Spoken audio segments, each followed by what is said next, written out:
На неговиот прв ден како државен секретар на САД, поранешниот републикански сенатор Марко Рубио им кажа на своите нови вработени дека нивниот одел ќе промовира мир ширум светот. Без мир тешко е да се биде силна нација, просперитетна нација, нација на која и е подобро. Но избегнувањето на конфликт ќе биде стратешка одлука. Никогаш на сметка на нашата национална безбедност, на сметка на нашиот национален интерес или на сметка на нашите основни вредности како нација и како народ. Рубио во вторникот се состана и со министрите за надворешни работи на Индија, Австралија и Јапонија.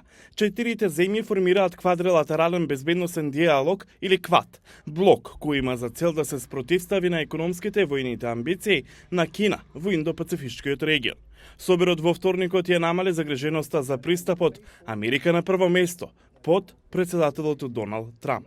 Тоа е јасен сигнал дека САД не ги напуштаат сојузниците и партнерите во регионалната коалиција во однос на тоа како да се спротивстават на подемот на Кина. Пекинг го осудува КВАД како конструкција од студената војна.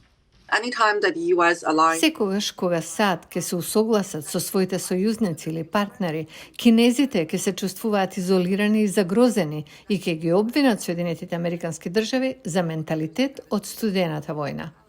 Аналитичарот истакна дека кинеската модернизација и проширување на нејзиниот воен и нуклеарен арсенал само ќе продолжи да ги потикнува земјите во тој регион да ги зајакнат сопствените војски и да бараат поблиско усогласување со САД.